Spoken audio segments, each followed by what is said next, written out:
আসসালামু আলাইকুম ভিউয়ার্স, কেমন আছেন সবাই? আশা করি সবাই ভালো আছেন। আলহামদুলিল্লাহ আমি অনেক ভালো আছি।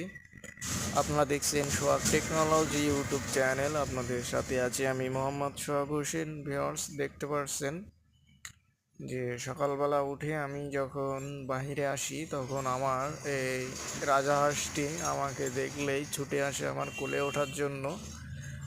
বলে রাখি এর বিষয়ে কিছু আপনাদের সাথে। ঘটনা হচ্ছে যে একটা সময় আমাদের বাড়িতে কোনো লোকই ছিল না।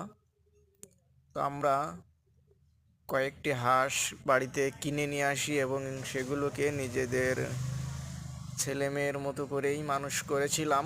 তো তার থেকে বর্তমান একটি আমার ছেলে হাঁস আছে, সেটি হলো এই। তো এই হাঁসটি আমাকে খুবই ভালোবাসে এবং আমিও আমার এই ছেলেটিকে খুবই ভালোবাসি। তো যে কারণে ও আমাকে দেখলেই পাগল হয়ে যায় আমার কোলে আসার জন্য।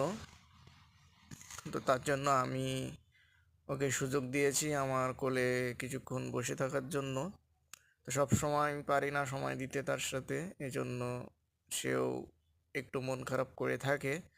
তো আজকে আমি তাকে কিছুটা সময় আমার কোলে বসে থাকতে দিয়েছি এবং তার সাথে কিছু আমি খেলাধুলা করছি। এদিকে আমার ছেলেটা ও আমার কোলে উঠে আসে বলে ও মুখ দিয়ে আমাকে আদর করছে হাঁসটি, তখন ছেলে ভাবছে হয়তো হাঁস আমাকে কামড় দিচ্ছে।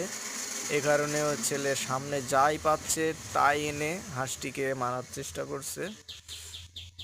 তো আপনারা দেখেন হাঁসটি কিন্তু আমার কাছ থেকে লাফিয়ে দিলেও কিন্তু সে এখান থেকে যেতে চাইছে না, সে আমার কাছেই থাকতে চাচ্ছে এবং আমার কোলে উঠে সে বসে থাকতে চাচ্ছে।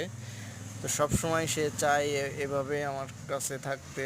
তা আমারও খুবই ভালো লাগে এবং আমরা যেহেতু তাকে ছেলের মতোই মানুষ করেছি, এই জন্যই সে ছেলেটিকেও মাঝে সাঝে আমি এমন কোলে নিয়ে আদর করতে থাকি এবং সে কিন্তু আমার ঘাড়ে ওঠারও পাগল। আমার ঘাড়ে নিজে নিজেই ওঠে এবং আমি যদি তাকে নিজের ঘাড়েও উঠিয়ে রাখি তাহলেও সে কিন্তু আমাকে অনেক ভালোবাসে, অনেক আদর যত্নও সে কিন্তু আমার করে। আদর যত্ন করে বলতে কী বোঝাতে চাচ্ছি আমি, যে দেখেন আমি যদি তাকে আমার ঘাড়ে উঠিয়ে দিই আপনারা দেখতে পাবেন যে সে আমার সাথে কী ধরনের খেলাগুলো করে।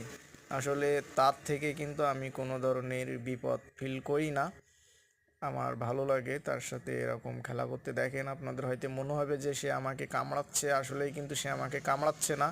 আপনাদের বাড়িতে যদি রাজহাঁস থাকে আপনারাও কিন্তু চেষ্টা করে এমন দেখতে পারেন যে আপনাদের সাথে তারা এমনভাবে মিশে কিনা। আশা করি যে মিশবে না।